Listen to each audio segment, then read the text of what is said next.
मंत्र को माइक से नहीं कहा जाता है। शिव पुराण में पढ़ के देखो इस मंत्र को कैसे दिया जाता है। गुरु मंत्र चद्दर उड़ा के, घंटा शंख बजा के कि कोई जान न पावे, और आप ऐसे जैसे बोल दिए ऐसे नहीं बोला जाता। गुरु से किसी से मंत्र लो, खूब जप करो, और जब तक गुरु मंत्र न मिले तब तक साम सदाशिव जपो। क्या शाम सदाशिव? हाँ, साम माने होता अम्बा, भगवती, दुर्गा, और सदाशिव साम सदाशिव, साम सदाशिव, साम सदाशिव जी। रूप सिंह जी, पन्ना, महाराष्ट्र।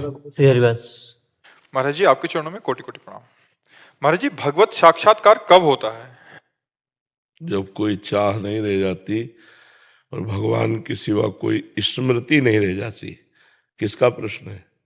अखंड स्मृति, अव्यावृत भजनात्, केवल भगवान की याद और कोई अन्य चाह नहीं, तब भगवान की प्राप्ति होती। सकल कामना हीन जे ते राम भगति रसलीन, जे समस्त कामनाओं के त्यागी और भगवान की भक्ति में डूबे हुए हैं, उन्हीं को भगवत साक्षात्कार होता है।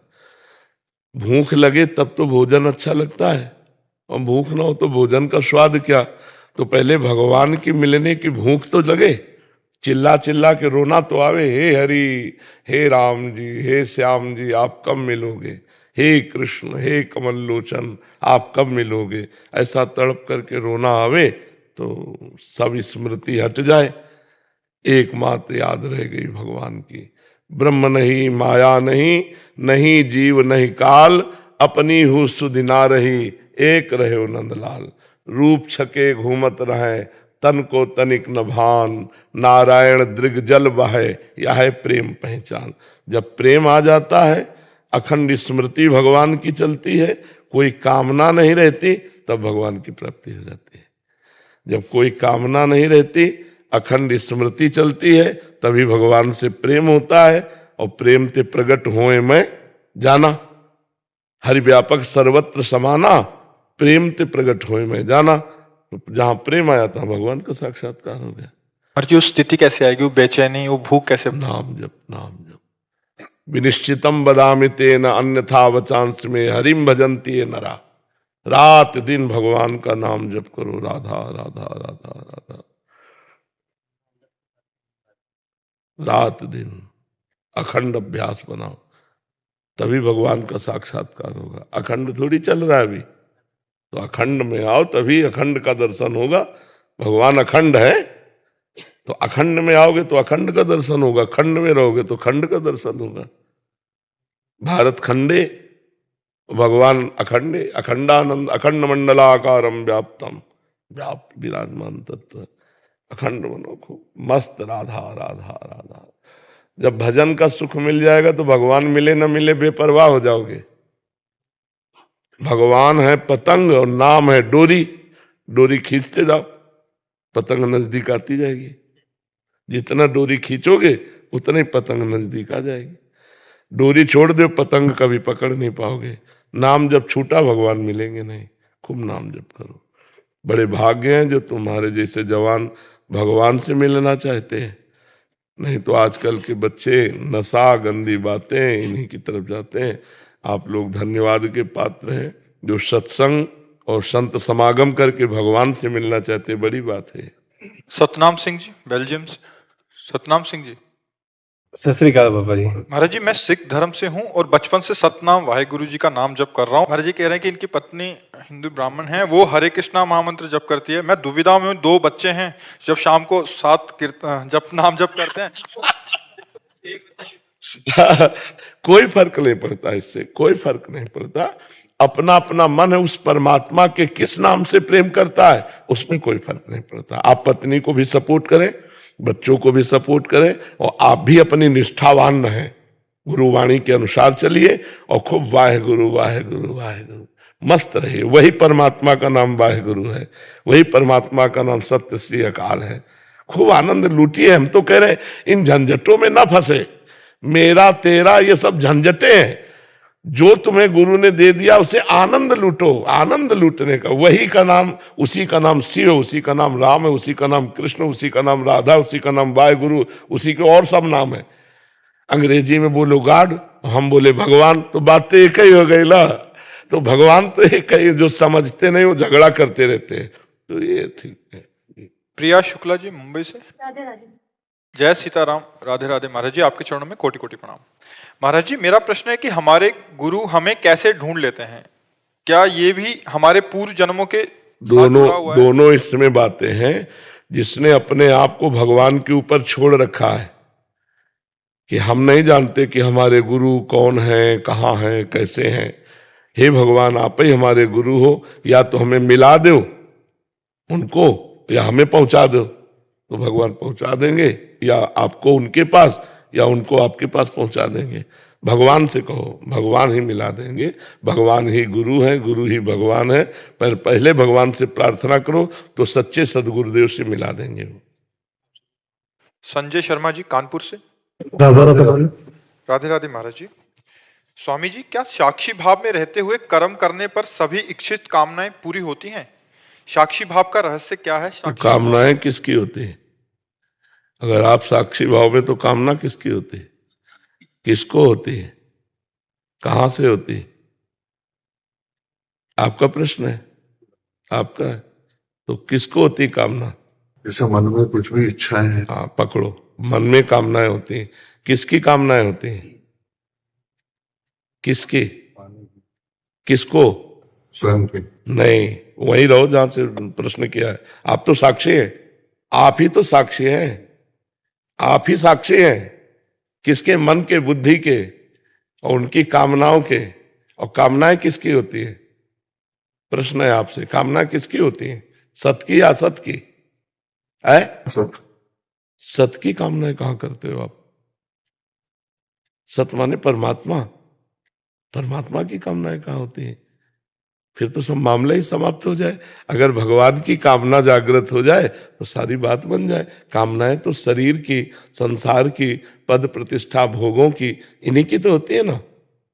तो असत कामनाओं में कब तक विचरते रहोगे? इन असत कामनाओं से क्या पूर्ति होने वाली है, हमें बताओ।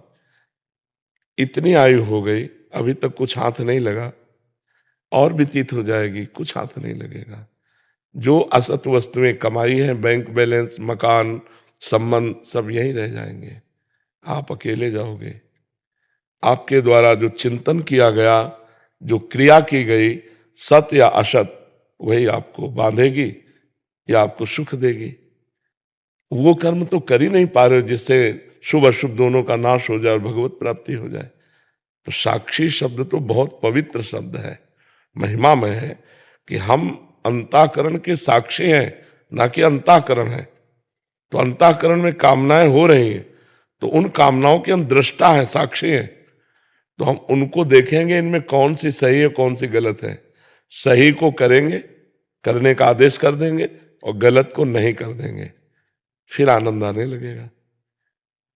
जो तस्मात् शास्त्रम प्रमाणम ते कार्या अकार्यो व्यवस्थित हो, जो शास्त्र और संतों ने कहा कि ये करो वो करो, जो कहा ना करो वो ना करो, इस बात की आप साक्षी रहो। तो जब आप ना करो करोगे तो मन तुम्हें जलाएगा, तो तुम मत जलो, तुम साक्षी रहो। ये सब बिना भजन के नहीं होगा। खूब नाम जप करो। नाम जप करते हो? हाँ, नाम जप करो, पवित्र भोजन पाओ, दूसरों की सेवा करो शरीर से, तो हृदय पवित्र होगा। पवित्र हृदय से फिर बात बनती है। अभी माया का बहुत बड़ा ऊपर से लेप लगा है, तो समझ में नहीं। जैसे हम बिल्कुल नजदीक तालाब के खड़े हैं, निर्मल और मृदु जल है, लेकिन ऊपर से काई लगी हुई है, सेवार हरा, तो हम प्यास से भटक रहे हैं। ऐसे कर दें तो पता चल जाए नीचे ही जल है। तो आनंद सिंधु मध्य तव बाशा, आप आनंद सिंधु में ही वास कर रहे हैं, वो आनंद के लिए बाहर भटक रहे हैं। स्त्री शरीर, पुरुष शरीर, रुपया, धन, मकान, ये देश विदेश। अगर वहीं काई हटा दे अंदर है, तो जो आनंद खोज रहे वो वहां है, बाहर है नहीं। बाहर तो जहां जहां आनंद के लिए आप जाते हो, थोड़ी देर बाद निराश हो जाते हो। भोगने के बाद लगता है यार, जो चिंतन में सुख था वो इसमें भोगने में नहीं है। पक्का जो चिंतन में, कल्पना में सुख होता है वो भोगने में नहीं होता। जो कल्पना चिंतन में सुख होता है ना, वो परमात्म सुख की मांग है, पर वो भोगों में ढूंढ रहे हैं इसलिए मिल नहीं रहा। तो आनंद सिंधु मध्य तो वाशा, कबीरदास जी ने इसी को कहा, पानी में मीन पियासी मोहि सुन सुनी आवे हासी। मतलब अगाध जल भरा है और मछली प्यासी तड़प रही है। नाम जप करो, शास्त्र स्वाध्याय करो, संतों का संग करो, परोपकार करो, इससे आपको शुद्ध ज्ञान प्राप्त हो जाएगा। जब बुद्धि पवित्र होगी तो ज्ञान चक्षु प्रकट हो जाएंगे। तो जो कामनाएं हैं ये असत हैं, इनकी पूर्ति होना आवश्यक बात नहीं है, कामनाओं की निवृत्ति होना आवश्यक बात है। ये लोग समझ नहीं पा रहे। ऐसा हमको प्रतीत होता है कि जो हमने कामना की अगर ये पूर्ण हो जाए तो हम सुखी हो जाएंगे, ऐसा प्रतीत होता है। लेकिन हमने जो जो कामना की और जो जो पूर्ण हो गई तो क्या हम शांत हो गए? क्या हम तृप्त हो गए? क्या फिर वही बढ़ती चली जाती। तो हमको इन पर ब्रेक मारना होगा। असत कामनाओं पर ब्रेक और सत कामनाओं को छूट दे दी। आगे चल के सत असत दोनों कामनाएं शांत, तब वो आनंद मिलता है जिसकी हम खोज कर रहे हैं। जाहि न चाहिए कबहु कछु, जाहि न चाहिए कबहु कछु, तुम सन सहज सने बसो निरंतर तासुर शोराउर निजगे। जिसे कभी कुछ नहीं चाहिए उसका भगवान से सहज प्रेम होता है, और जिसका भगवान से सहज प्रेम होता है भगवान उसके हृदय को एक क्षण के लिए भी कभी नहीं छोड़ते। और जिसके हृदय में ही परमानंद सिंधु भगवान प्रकाशित हो गए, अब उसे कौन से सुख की जरूरत रह गई? जिनके प्राप्त करने के बाद कुछ प्राप्त करना बाकी नहीं रहता, वो परमात्मा जब हमारे हृदय में प्रकाशित हो गया फिर क्या जरूरत रह गई? समझ पा रहे आप? स्वामी धनानंद जी, रामकृष्ण मिशन, चेरापुंज। राधे राधे महाराज जी। महाराज जी, पिछले साल मेरा सन्यास हुआ है माँ की कृपा से। मेरा प्रश्न है, कैसे इस सन्यास जीवन में भगवान को साक्षात्कार कर सकते हैं और निर्मल आनंद मिल सकते हैं? असली बात आपका मिशन है, और मिशन में हर सन्यासी की सेवा है, नहीं? तो एक मार्ग सन्यास का एकदम घोर वैराग्य का है, वो आप चल नहीं सकते, पक्का है ना? क्योंकि आप मिशन से जुड़े हुए हैं, और मिशन सेवा मिशन है। आए हुए मरीजों की व्यवस्था करवाना, सेवा करवाना। अब उसको हम दूसरे रूप में लेते हैं कि जितने भी मरीज हैं वो भगवान के स्वरूप हैं। उनकी जो भी सेवाएं हैं आपके द्वारा, जो भी सेवा है वो भगवान की सेवा होगी। रामकृष्ण परमहंस जी सबके हृदय में बैठे हैं, ये मानना होगा। अखंड, चाहे गुरु मानो चाहे इष्ट मानो। अगर गुरु माने तो अखंड मंडलाकारम व्याप्तमेन चराचरम, और इष्ट माने तो वासुदेवा सर्वम, सब में वही विराजमान। मरीजों में भगवान की भावना करते हुए, सेवा को भगवान की पूजा मानते हुए, और ब्रह्मचर्य पर दृष्टि रखते हुए कि हमारा आजीवन ब्रह्मचर्य नष्ट ना हो, हमारी गलती से नष्ट ना हो। खान पान विभाग से कोई त्रुटि हो जाए, स्वप्न दोष हो जाए, बात अलग है। बैरागी को किसी भी चेष्टा के द्वारा ब्रह्मचर्य नष्ट नहीं करना चाहिए। दूसरी बात, एकांत में चिंतन करना चाहिए कि क्या मेरा ये स्वरूप है, क्या चिंतन करना चाहिए। एकांते सुखमास्यताम अथातु ब्रह्म जिज्ञासा, एकांत में बैठकर सुखासन में चिंतन करना चाहिए। सत्य वस्तु तो एकमात्र आत्मा है, पर ब्रह्म है, और उसको हम खोजने चले हैं। कहाँ? बाहर नहीं, अंदर है। जिन खोजा तिन पाइया, तो स्थूल शरीर में नहीं हूं। फिर जैसे हम स्थूल शरीर के अवयवों को, अंगों को कहते हैं कि ये मेरा हाथ, ये मेरा पैर, ऐसे मेरा मन, मेरा बुद्धि, मैं तो नहीं कहता ना, मैं हाथ हूं, मैं मन हूं, ऐसा नहीं कहा जाता। तो सूक्ष्म शरीर भी मैं नहीं है, तो मेरा स्वभाव, तो कारण शरीर भी मेरा नहीं है और मैं नहीं हूं। ये मायाकृत है और मैं चिदानंद हूं, तो मैं हूं कहां? एकांत में शांत, इससे अलग होना सीखे। शरीर की हलचल से, शरीर के भोगों से थोड़ी देर के लिए तो कम से कम बैठे। एकांते सुखमाश्यताम, सुखासन में बैठकर शांत, संन्यास धर्म का, तीनों शरीर से रहित। मंत्र चल रहा है, तीनों शरीर से रहित। अब क्या है तीनों शरीर से रहित? तो जब मंत्र के साथ चलोगे ना और इन शरीरों को ना करते रहोगे तो रास्ता दिखाई देगा अंदर से। वो बुद्धि से अतर्क रास्ता है। जो भगवत तत्व का बोध है, जो आत्म तत्व का बोध है, वो गुरु कृपा से अंदर रास्ता मिलता है। अपने स्वरूप का चिंतन, स्वरूप के अलावा अन्य चिंतन का त्याग, सेवा धर्म से मरीजों में भगवान का भाव करते हुए जितनी देर सेवा, और नहीं तो असंग।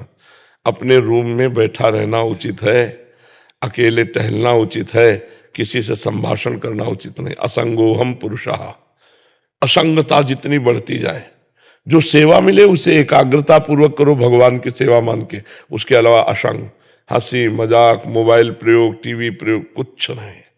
संन्यास है ना, सर्वन्यास, सर्व कर्म समर्पण और सब भोगों का त्याग। जो रूखा सूखा मिल जाए उधर में डाल दो। ये तुम नहीं पा रहे हो, ये शरीर पोषण के लिए है।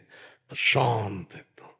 सन्यासी का पहला स्वरूप होता है शांत, शांत स्वरूप। चाहे मान हो या अपमान हो, दुख हो या सुख हो, लाभ हो या हानि हो, स्तुति हो या वंदना हो, शांत। सर्दी हो या गर्मी हो, भूख हो या प्यास हो, शोक हो या बुढ़ापा हो, रोग हो, शांत। किसी भी स्थिति में अशांत न होना, ये सन्यासी का मुख्य धर्म है। अपने स्वरूप का चिंतन और समाज की सेवा जो आपको मिली हुई है, इतने से ही काम बन जाएगा। सत्संग सुनते रहो, पवित्र शास्त्रों का स्वाध्याय करो और एकांत सेवन करो।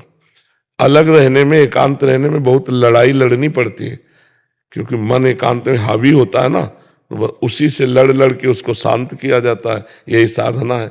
हमारी साधना क्या? मन को शांत रखना, मन को गलत जगह न जाने देना। गलत जगह चला जाए तो उसे पुनः अपने लक्ष्य पे लाना, बार बार हटा के लक्ष्य में लाना, यही हमारा साधना है जी। किरण जी इंदौर से। राधे राधे। राधे राधे महाराज जी। महाराज जी आपके चरणों में कोटि कोटि प्रणाम। महाराज जी, संसार में बार बार असफलताएं, दुत्कार एवं अपमान मिलता है, फिर भी इसकी याद एवं आसक्ति नहीं मिटा पा रही, किंतु इसके आपके चरणों की याद व आसक्ति में परिवर्तित करना चाहती हूँ। क्या हरि व गुरु की शरणागति में कोई भेद है महाराज जी? नहीं, भेद ना होते हुए भी भेद है। भगवान सबके हृदय में विराजमान, लेकिन सब जीव दीन दुखी है। और वही भगवान जब गुरु रूप धारण करके बाहर विराजमान हो जाते तो हमारा कल्याण होने लगता है, हमें आनंद की प्राप्ति होने लगती है। तो भगवान से भी अधिक दर्जा गुरु को दिया गया है। और भगवान ने रामचरितमानस में कहा है, मोते अधिक गुरु ही जिय जानी। हृदय में मेरे से अधिक गुरुदेव के प्रतिभाव होना चाहिए। और गुरुदेव की उपस्थिति में हमें जो सतमार्ग मिला भगवान का, वो भगवान की उपस्थिति में नहीं मिला। भगवान तो हर जन्म में हमारे हृदय में रहे, पर माया में बंधा रहा। वही भगवान जब गुरु रूप धारण करके आए तो हमारा मंगल शुरू हो गया। इसलिए हम गुरुदेव भगवान की प्रधानता रखते हैं। गुरुदेव भगवान की आसक्ति, गुरुदेव भगवान की सेवा, गुरुदेव भगवान की आज्ञा पे चलना, भगवान को अधीन कर लेना है। अजित भगवान को जीत लेना है। जिसने ये रहस्य जाना वो माया पर विजय प्राप्त कर लिया। गुरु प्रसन्न साहब अनुकूला, मिटी सकल कल्पित भयसूला। जे गुरु चरण रेन अनुरागी, ते वेदहु लोकहु बड़भागी। वो लोक में और वेद में सब जगह बड़भागी हो जाते हैं जो गुरु चरण रज का बंधन करते हैं, गुरु आज्ञा में रहते हैं, जो गुरु को अपना प्रीतम भगवान मानते हैं, उनकी बात पे चलते हैं, वो निश्चित भगवान पर विजय प्राप्त कर लेते हैं। तो हमें चाहिए कि हमारे अंदर जो आसक्तियां हैं, जो हम जानते हैं कि ये मायाकृत हैं, उनको नष्ट करने के लिए बार बार नाम के सिवा न आन उपाय, कोई अन्य उपाय नहीं। कलयुग केवल नाम आधारा, सुमिर सुमिर नर उतरहि पार। खूब नाम जप करो और भगवान को अपने कर्म समर्पित करते जाओ और सत्संग सुनते जाओ। आपको रास्ता मिलता चला जाएगा, खुद आप बलवान होते चले जाएंगे। यदि भजन करेंगे, भजन नहीं करेंगे तो प्रवचन कर लो चाहे सुन लो, माया पर विजय नहीं प्राप्त कर सकते। समझ रहे ना? हाँ, खूब भजन करना पड़ेगा। राधा गोविंद गौरांगी दास जी महाराज। लाडले बाबा आपके चरणों में निवेदन। महाराज जी, आपने अपना भाव लिखा है कि वो 31 तारीख की रात्रि में बहुत भीड़ हो गया था, तो आपको देख के बहुत कष्ट हुआ कि इतना मुश्किल हुआ। महाराज जी कह रहे हैं कि कोई ऐसा विधान कर लीजिए कि भक्तों को भी दर्शन हो जाएं, क्योंकि वो भी बहुत दूर से आते हैं। आप गाड़ी इसकी छत खुली होती है, उस पे खड़े हो गए, क्योंकि हम थे तो हमको तो दूर से हो गया, लेकिन कुछ वृद्ध माताएं बहनें और बच्चे भी थे, वो उनको नहीं हो पाया। हाँ, हमें तो लगता है ऐसे दिनों में निकला ही ना जाए तो ठीक है। भगत जगत दरस परस के लिए आते हैं गुरुदेव। हाँ आपके चरणों की रच के लिए, धूली के लिए आते हैं। हाँ, इसीलिए तो हम चूक नहीं होने देते, चाहे बुखार हो चाहे जो हो। हम निकलते जरूर हैं कि रात्रि के 12-1 बजे से लोग खड़े हैं रोड में, ऐसी सर्दी में कोहरा में, जब मुंह में मुंह नहीं दिखाई दे रहा तब भी बच्चे खड़े, राधे राधे राधे, छोटे छोटे बच्चे उल्लसित हो रहे हैं। ये तो भगवान की पता नहीं कौन सी कृपा हुई है। हम तो ऐसे अधीन रहते हैं कि जैसे चलाओ तैसे चलाओ। अब हमारे जीवन में केवल भगवान की आज्ञा पालन का कार्य है। अब हमारे द्वारा कुछ नहीं होता। भगवान बुलवा रहे हैं, बोल रहे हैं, भगवान चला रहे हैं, चल रहे हैं, भगवान जिला रहे हैं, जी रहे हैं। हाँ, भगवान। मेघा अग्रवाल जी। राधे राधे महाराज जी। महाराज जी, पूर्व में जो घटित हुआ है उसका प्रभाव मानसिक स्थिति पर हमेशा रहता है, उससे कैसे बाहर आया जाए? नाम जप। खाली दिमाग में भूत भविष्य की चिंताएं व्याप्त रहती है, जो व्यर्थ की होती हैं। जो बीत गया उसका चिंतन करना बेकार है। आगे क्या होगा वो भगवान जानते हैं, हम क्यों माथापच्ची करें। हम तो वर्तमान के समय को सकारात्मक भाव से युक्त करके आनंदित हो। बुद्धिमान वही है जो वर्तमान के समय को भागवतिक भाव से युक्त करके, सकारात्मक भाव से युक्त करके आनंदित हो। वो मूर्ख है जो भूत भविष्य की चिंता में वर्तमान को नष्ट कर रहा है। जो हो गया सो हो गया, अच्छा हुआ या बुरा हुआ, जो होगा वो हो देखा जाएगा, अच्छा हो या बुरा। वर्तमान में यदि हम राधा राधा जप रहे तो हमारा भूत भी पावन हो जाएगा और भविष्य भी प्रकाशवान हो जाएगा। इसलिए खाली दिमाग में बैठे हो, नाम जप नहीं कर रहे, भगवत चिंतन नहीं करे, तो वो तो कुछ करेगा ना। तो वही करेगा जो संसार देखा है, जो सुना है, जो भोगा है, जो घटना घटी, उसी का चिंतन होगा। वो चिंतन आपकी जीवनी शक्ति को नष्ट करेगा, आपको डिप्रेशन में पहुंचाएगा। और भागवतिक चिंतन आपको डिप्रेशन से मुक्त कर देगा, आपको आनंद से युक्त कर देगा। हमें लगता है नाम जप करो तो दिमाग जो आपका है वो पवित्र हो जाए, भगवत भाव से युक्त हो जाए। खाली समय में क्यों? विवेक जब हो जाता है तो बड़ी सी बड़ी घटना को 2 मिनट में काट के फेंक देता है, और विवेक जब नहीं होता तो 20 साल पुरानी बात भी याद आकर के दिल को दुख दिया करती है।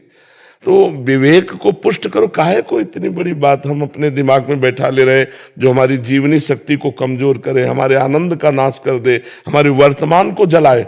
घटना हुई पहले और जल हम रहे आज, तो मूर्खता है कि विवेक है? आप सोचो, वो हो गई, उससे कोई मतलब नहीं। अब आज रोने से आपको वहां कोई फर्क नहीं पड़ता, वो तो बीत गई। अब वर्तमान के इस सेकंड को आप पावन क्यों नहीं बना लेते?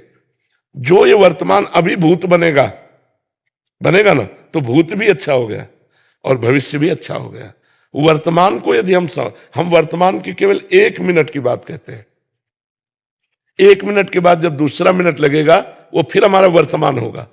हम वर्तमान के 1-1 मिनट को यदि संभाल कर चलते हैं तो हमारा भूत भी पावन होगा और भविष्य भी मंगलमय होगा। अब भूत और भविष्य की चिंता में अगर हम वर्तमान को नष्ट करते हैं तो हमें लगता है फिर हमारी मूर्खता हमको दुख देना चाहती है। हमें इस मूर्खता को दूर करना चाहिए। कल क्या होगा? वही होगा जो मंगल भवन ने रच रखा है। पीछे अब ऐसा हो गया तो वो तो हो गया, उसमें क्या है? अब लो नशानी अब ना सही हो, आज तक गलती हुई अब नहीं करूंगा। अब वर्तमान को सुधारो, राधा राधा राधा। इस मिनट में हमसे कोई गलती ना होने पावे तो यही मिनट भूत बन गया, और इस मिनट में गलती ना होने पावे तो हम अगले मिनट की तैयारी कर रहे हैं गलती ना होने वाले की, तो भविष्य भी हमारा उज्जवल हो गया। वर्तमान के सेकंड और मिनट को संभालते चलो, आपका भूत भी पावन हो जाएगा और भविष्य भी उज्जवल हो जाएगा। जी। डॉक्टर आशीष जी। राधे राधे श्री रमेश। राधे राधे महाराज जी। महाराज जी, आपका सत्संग YouTube के माध्यम से पिछले 6 महीने से सुन रहा हूँ। इससे जीवन में बड़ा परिवर्तन आया। वृंदावन पहली बार आए हूँ। आपके सत्संग में सुना है कि जिस पर राधा रानी की कृपा होती है वही वृंदावन आ सकता है। तो क्या मैं ये समझूं कि मुझ पर राधा रानी की कृपा है? जी पक्का। प्रथम यथामति प्रणवो श्री वृंदावन अति रम्य श्री राधिका कृपा बिनु सबके मनन अगम्य। आप मन से भी नहीं सोच सकते वृंदावन। अगर शरीर से आने की तो बात जाने दो, मन से भी नहीं सोच सकते कैसा होगा वृंदावन। अगर आप आए हैं तो मेरी महारानी जी ने कृपा की। जिनको वृंदा विपिन है कृपा तिन्हीं की होए। तभी तो वृंदावन में आना होगा। वृंदावन में 1 घंटा रहना या 1 दिन रहना, ये बड़े सौभाग्य की बात है। तो श्री जी की कृपा है। अब इस कृपा को और बढ़ाओ। अब हर समय नाम जप करो। जब श्री जी ने इतनी कृपा की है तो राधा राधा राधा राधा। सत्संग सुनो, नाम जप करो, अपने कर्तव्य का पालन करो। जो कर्तव्य है, व्यापार, नौकरी, किसानी, डॉक्टरी, मास्टरी, जो भी है वो भगवान की पूजा है, ऐसा मानकर करो। कमाए हुए धन से परिवार रूपी भगवान की सेवा करो, परिवार को सुखी रखो और नाम जप करो। जीवन पूरा हो तो भगवान को प्राप्त हो जाओ। जयकांत पटेल जी, शिकागो से। राधा राधा। महाराज जी, राधे राधे। महाराज जी, जब नाम जप में मेरा मन नहीं लगता तो जबरदस्ती नाम जप करना चाहिए। फिर मन में सवाल आता है कि अगर मन नहीं लगता तो ये भगवान के प्रति प्रेम है या सिर्फ मेरा भगवत प्राप्ति का स्वार्थ? कोई नहीं, कुछ नहीं सोचना। ये सब केवल बुद्धि की विवर्त है। हम जहर आपको श्रद्धा से खवावें तो मरोगे ना, या आप श्रद्धा से खा लो मरोगे। अश्रद्धा से खा लो या हम छल से खवा दें, उसका प्रभाव कहाँ जाएगा?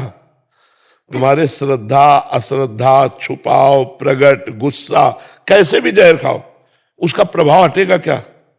नहीं हटेगा। वो मारण शक्ति रखता है, वो मारेगा। ऐसे ही नाम में तारण शक्ति है, मंगल शक्ति है, आनंद शक्ति है, सब सुख शक्ति है। तो भाव कुभाव अनख आलस हो, नाम जपत मंगल दिशि दसो। हमें किसी न किसी तरह से नाम से जुड़े रहना है। हमारा मन कहे कि तू स्वार्थी, हाँ बढ़िया है, तू परमार्थी, बढ़िया है, तेरे सपोर्ट से नहीं। मैंने नियम लिया है कि मुझे नाम जप करना है। आनंद मिले ना मिले, मन लगे ना लगे, श्रद्धा बने ना बने, भाव कुभाव अनख आलसहु, नाम जपत मंगल दिशि दसहु। दसों दिशाओं में कहीं भी चले जाओगे मंगल होगा। राम कृष्ण हरि, जो नाम प्रिय लगे भगवान का, खूब नाम जपते रहो। ठीक है, ये मन की बात है। मन बहुत बदमाश है, वो तो गंदी बातों में ले जाना चाहता है। हाँ प्रभु। मेरी बहुत भयंकर दुर्गति हो रही। 2 साल तक बाहर भी चल रहा हो, बाहर से भी प्रतिकूल, अंदर से भी प्रतिकूल। क्यों, कारण क्या है? पहले आपके यहाँ से सत्संग मिले आए थे 20 जून को एकांतिक में, तब मैंने ये सब बंद कर दिया था 1 साल से। मतलब 2 सालों का कोई भी पाप आचरण गलत तो नहीं किया, फिर भी अंदर से बहुत भयंकर दुर्गति हो रही। रात को नींद नहीं आती, फिर भी मैं गलत तो नहीं कर रहा हूँ, बिल्कुल नाम भी जप कर रहा हूँ 4 बजे। देखो, जब तक नाम जप के द्वारा पाप भस्म नहीं होते तब तक ये स्थिति नरक जाके भोगनी पड़ती कल्पों। अगर यहाँ 1-2 साल में नाम जप और बढ़ाओ और ये भस्म हो जाता है तो रो पड़ोगे आनंद में, आनंद में नाचने लगोगे। अपने द्वारा किया हुआ पाप अगर जो हमको नरकों में कल्पों भोगना था, अगर हम मनुष्य जीवन में 1-2 साल में जल करके उसे पार कर जाते तो बहुत अच्छी बात है ना। ये जलन ऐसी भगवान नहीं देते जो सह ना सके। भगवान उतनी ही जलन देते हैं जितनी सह सको। तो आप राधा राधा जपो और धैर्य पूर्वक सहते रहो। जिस दिन पाप नष्ट हो जाएगा उसी दिन देखना हृदय शीतल हो जाएगा, मन प्रसन्न हो जाएगा। बाहर से क्या जल रहे हो? बाहर से जैसे प्रतिकूलता और पिताजी, अंदर की अगर ठीक हो जाए तो बाहर की प्रतिकूलता से क्या परेशानी है? बाहर जैसे माहौल है पूरा खराब है, पूरा माहौल है खराब है। और पिताजी भी शराब पीते हैं और हम तुमने बंद कर दिया पहले का पुराना अभ्यास। हमारी बात सुनो बच्चा, लंका में विभीषण जी ने भक्ति कर ली। तुम्हारे यहाँ लंका से ज्यादा विरोधी भाव थोड़ी है। लंका में लंका निश्चर निकर निवासा, यहाँ कहाँ सज्जन कर निवासा। निकल जाओ बच्चा, तुम बहुत अच्छे आदमी हो। जो गलती हो गई हो जाने दो, अब आगे मत करना। अंदर जो जलन हो रही उसको सह जाओ। बाहर जो प्रतिकूलता मिलती है वो भगवान की कृपा से मिल रही, आगे चलकर आप आनंदित हो जाओगे। महाराज जी, वहीं रह के प्रतिकूलता और क्या भागना थोड़ी, भागोगे तो जहाँ जाओगे वही प्रतिकूलता मिल जाएगी। महाराज जी, आपने बोला निकल जाओ बच्चा, तो निकल जाने का मतलब उस प्रतिकूलता के दुख से निकल जाओगे। जाना कहाँ है? हम कहते कहीं भी जाओ सब जगह माया है, कहाँ जाओगे? गुफा माया नहीं है क्या? कहीं भाग के जाओ सब जगह माया है। और अगर भजन करो तो सब जगह भगवान है। जब सब जगह है तो वहां भी है, सब में है तो पिताजी में भी है। चिंता क्या करनी? अरे अभी तुम समझे नहीं, अभी नादान पने में लड़ रहे हो। वहीं रावण की सभा में बैठते थे विभीषण, लंका में ही रहते थे और राम का डंका बजाए थे अपने हृदय में। नहीं तो हमको भक्ति करनी भाई। देखो चतुर वही है जो अपने को भक्त ना साबित करे और भक्ति कर ले जाए, नहीं तो विरोधी भावों को भी झेलना कठिन होता है ना। हाँ, पिताजी शराब पी के आ रहे हैं, तुम उनके चरण छू, हे भगवान कोई भी नाटक करो, मालिक आप ही हो, प्रभु आप ही हो, इसमें ये पिता के रूप में आप ही हो प्रभु, कुछ भी लीला, आपका भजन बन रहा है, वो गाली दे दे चुपचाप सह लिया। मस्त रहना सीखो यार, हर परिस्थिति में मस्त रहना सीख गया, यही तो ज्ञान है। और क्या ज्ञान है? दूसरे को उपदेश देने से केवल थोड़ी, दुख सुख में, लाभ हानि में, मान अपमान, राधा राधा राधा, जय हो प्रभु आपकी जय हो। हर कदम हम प्रभु की तरफ बढ़ते जा रहे, जय हो, क्या हानि है? ठीक है, कुछ शीतलता पड़ी कि नहीं पड़ी? कुछ छींटे पड़े ठंडे के नहीं पड़े? पढ़े महाराज जी, हम पिताजी के पैर भी छीते, आपने बोला ना, जब से भले गाली देते तब भी छीते। बिल्कुल बिल्कुल, वो आनंदित रहो, ज्यादा दुखी मत हो यार, मौज में रहना सीखो। वो नरकों का कांड सुना जब से, बहुत भय लगता है पापाचरण का। नरकों का वर्णन सुन लिया महाराज। जो नरकों की चर्चा सुनी तो भय लगता है, भय लगता है कि पापाचरण ना हो बिल्कुल भी। हाँ ये तो बहुत बढ़िया बात है यार। फिर भी थोड़ा एक दूसरा बुराई कर देता, फिर भी हो ही जाता है थोड़ा। नहीं थोड़ा बहुत बचा लो और तुम चिंता मत करो, नरक नहीं जाओगे। राधा नाम जपने वाला नरक नहीं जाता। जलना नहीं, हाथ से आनंदित रहो, मस्त रहो एकदम। अमन जी जम्मू से। जय श्री हरिवंश। श्री हरिवंश महाराज जी, आपके चरणों में राधे राधे। महाराज जी, आपकी सत्संग की कृपा से इतना तो समझ आ रहा है कि जब कोई एक इंसान के साथ दूसरा इंसान बुरा करता है तो समझ आता है कि पहले वाले ही हमने बुरे कर्म किए होंगे उसकी वजह से, बट फिर ये भी आता है कि वो तो नया पाप कर रहा है। नहीं, आपको कैसे पता? आप कैसे कह सकते हैं नया? मतलब एक आदमी आया, हम मंदिर में दर्शन कर रहे थे, हमारे ही धक्का मारा, हमारे आगे खड़ा हुआ, भाई धक्का क्यों मारा? 20 वर्ष पहले की बात होगी। तुम बिहारी जी में क्यों खड़े थे? तो हमने ध्यान नहीं दिया, क्योंकि बिहारी जी को देखे कि इधर उधर देखे। हमसे बोला कि क्यों, हमको धक्का क्यों मारा? बिहारी जी को देख के मुस्कुरा दिए कि इनकी लीला है। उसने 2-4 ऐसे, क्या है ये, है क्या हमारी उसकी कोई दुश्मनी है क्या? हमारा कोई कर्म आते ही उसके दिमाग में चढ़ बैठा और हमको पिटवा रहा है। अब उसका कर्म, वहीं के चौकी के इंचार्ज खड़े थे शादी वर्दी में आरती के लिए, और वो ये देख रहे थे। तो वो भी जब तक आरती हुई तब तक जो ही आरती खत्म हुई, पर्दा हुआ तो गिरा के उनको हमारे सामने इधर, अब साधु अवज्ञा तुरंत भवानी कर कल्याण अखिल के हानि। उनका भी कर्म था और हमारा भी कर्म, हमें उन्होंने पीटा और पुलिस ने उनको पीटा। मर्जी, ऐसा कर्म चक्र चलता रहेगा। और क्या, जब तक भजन करके मिटा नहीं दोगे तब तक यही चलता रहेगा। आप कैसे जानोगे? किसी का पुराने जन्म का कुछ है या अभी आके अगर उसको भुगतना है, तो जो जिसकी वजह से भुगत रहा है वो भी उसी चक्र में दोबारा आ गया। जैसे आपने बताया अभी कि उनको बड़ी मार पड़ी, तो वो उनका भी पाप के भाप की तो बन ही गई, यहाँ पे तो उन्होंने भोगा। अब जैसे इस कर्म को रोका जा सकता था, उनको ऐसा महसूस हुआ कि इन्होंने हमें धक्का मारा, तो इतना देख लेते कि संत हैं, अगर धक्का भी लग गया तो हाथ जोड़ करके खड़े रहते तो कर्म निपट जाता। हमारा प्रारब्ध जोर पड़ गया, उनको पीटना पड़ा, और उनका ये कर्म भगवान के सामने साधु वेश को पीटना जोर पड़ गया और उनको वहां पीट गए। अब उसको थोड़ी पुलिस वाले को कोई कर्म लगेगा, क्योंकि वो ड्यूटी में है, हिसाब देने में है।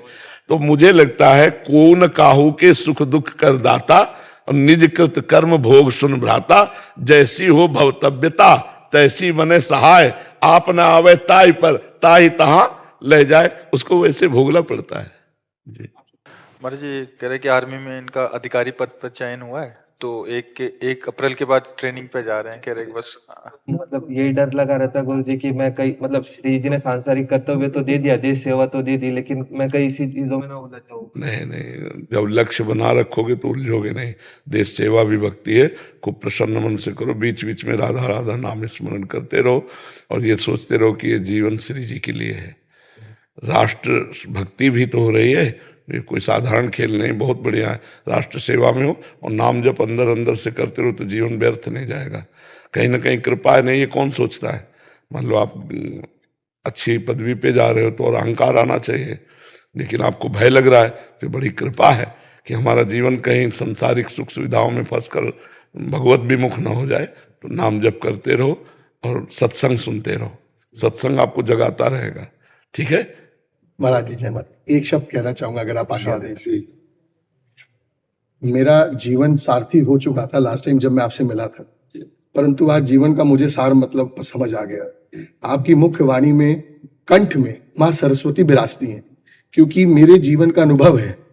जो लोग डिप्रेशन में जा चुके थे, सिर्फ आपकी वाणी सुन के, आपके प्रवचन सुन के, उनको दवाई काम नहीं करी, पर आपकी वाणी, आपके प्रवचन सुन के मेरी बहन राधा राधा नाम का जप करके और आपकी वाणी सुन के आज वो ठीक हो गई। ये मेरी बहन आई आपके दरबार से।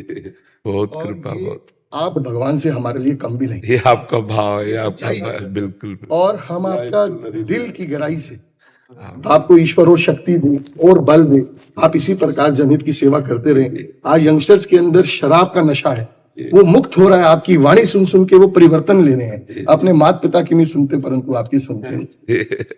बहुत बहुत बहुत बहुत सुंदर। हमें अच्छा लगा सुन करके कि आप श्री जी के नाम के बल से सुखपूर्वक है। आप खूब नाम धन्यवाद।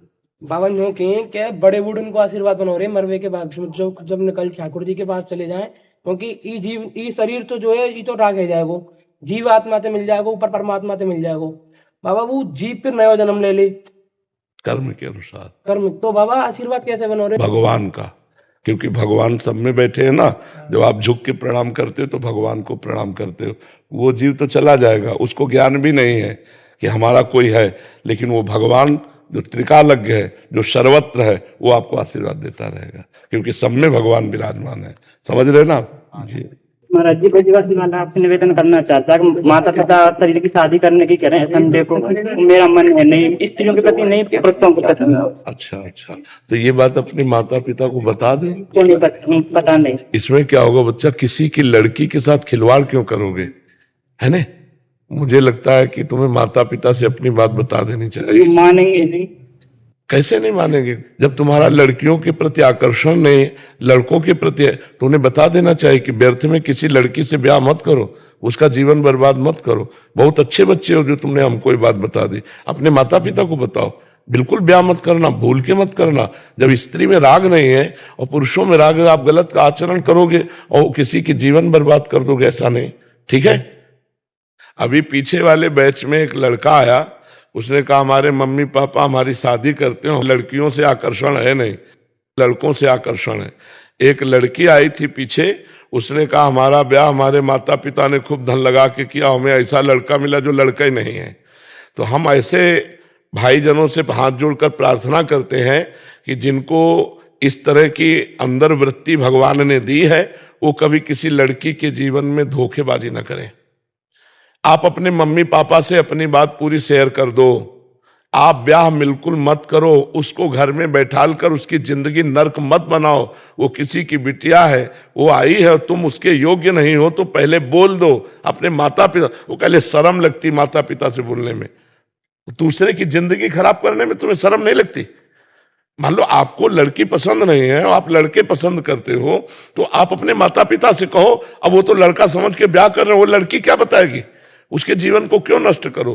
तो हम इस माध्यम से सबको प्रार्थना करते हैं कि हमको भगवान ने जो वृत्ति दी है वो बताना कोई इज्जत की बात में धब्बा नहीं लगने वाला। भगवान ने हमें बनाया है तो अपने माता पिता को बोल देना चाहिए कि लड़कों की तरफ आकर्षण है, लड़की की तरफ बिल्कुल नहीं, इसलिए ब्याह नहीं होना चाहिए।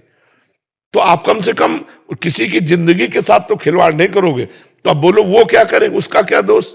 उसका तो जीवन बर्बाद कर दिया आपने ब्याह करके। तो पहले बता दे, जो ऐसे भाईजन हैं, कोई गलत बात नहीं है। क्या भगवान ने तुम्हारी रचना तुम्हारे स्वभाव की है, तुम अपने स्वभाव की बात कह सकते हो कि हमारे स्वभाव में स्त्री प्रियता नहीं है, तो किसी की जिंदगी के साथ खिलवाड़ नहीं होगा। मान लो जैसा हमारे कर्म के अनुसार भगवान ने बनाया, तुम अपनी बात तो रख सकते हैं ना। समाज है, अब उसको छुपा लिया आपने अपनी बात को और ब्याह करके घर में बैठा लिया, उससे बात करते नहीं हो तुम दूसरों, फिर उसका क्या होगा? वो लड़की क्या करेगी? उसका जीवन क्या होगा? इसलिए हम इस माध्यम से सबसे प्रार्थना करते हैं, डरो मत। जी माता पिता को भी सपोर्ट करना चाहिए कुछ। हाँ, सपोर्ट करना चाहिए। अपने माता पिता को खुल के बताओ, और माता पिता से प्रार्थना है कि आप उस बच्चे को समझने की चेष्टा करें। उसके स्वभाव की रचना ऐसी माया के द्वारा हुई, वो मतलब ऐसा नहीं कि वो डांटने लायक हो या डांट डपट के आप उसके स्वभाव को बदल सकते हो, नहीं, कमजोरी को ताकत बनाइए। हाँ बिल्कुल ऐसा होना चाहिए। एक दूसरे को सपोर्ट करके चलो तो अच्छा रहेगा। तो उसमें छुपाव नहीं रखना। जैसे वो लड़के ने कहा मैं बता नहीं सकता अपने माता पिता को, तो हम माता पिता को अपनी बात नहीं बता सकते और दूसरे की लड़की की जीवन बर्बाद कर दोगे ब्याह करके, अपनी बात रखने के लिए दूसरे की जिंदगी बर्बाद कर दोगे। तो ये हम प्रार्थना करना चाहते हैं सबसे, जिससे हमारे भाई लोग जो है हमारी बात को समझें। आप इसको अपने माता पिता से शेयर करें और कभी ब्याह ना करें, जिससे किसी भी स्त्री के जीवन में आप दुख बन करके ना जाए। महाराज जी वो भी अपने अंदर की वृत्तियों को कैसे संभाले? हमें तो लगता है कि भगवान का भजन ही संभाल सकता है, नहीं तो बहुत कठिन है, बहुत कठिन है। नाम जप करो और भगवान की भक्ति अगर संभाल सके तो सबसे बड़ी विजय एक हो गई कि मतलब माता बहनों की तरफ आकर्षण नहीं और पुरुषों से भाव न रखे तो आगे निकल गए भजनानंदी महात्मा। फिर क्या हो गया? जब हमको हितधाम में प्रश्न आया था एक, तो हम इन लोगों से पूछा था क्या होता है ये, क्योंकि हमने शास्त्र में नहीं पढ़ा, हमने कभी स्कूल में नहीं सुना। ये तो अभी मतलब ज्यादातर प्रकाशित हुआ है, नहीं तो पहले प्रकाशित नहीं। स्त्री स्त्री से मोहित हो रही है, पुरुष पुरुष से मोहित हो रहा है।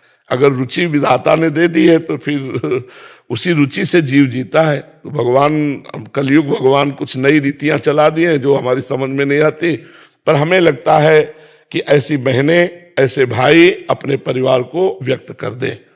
नहीं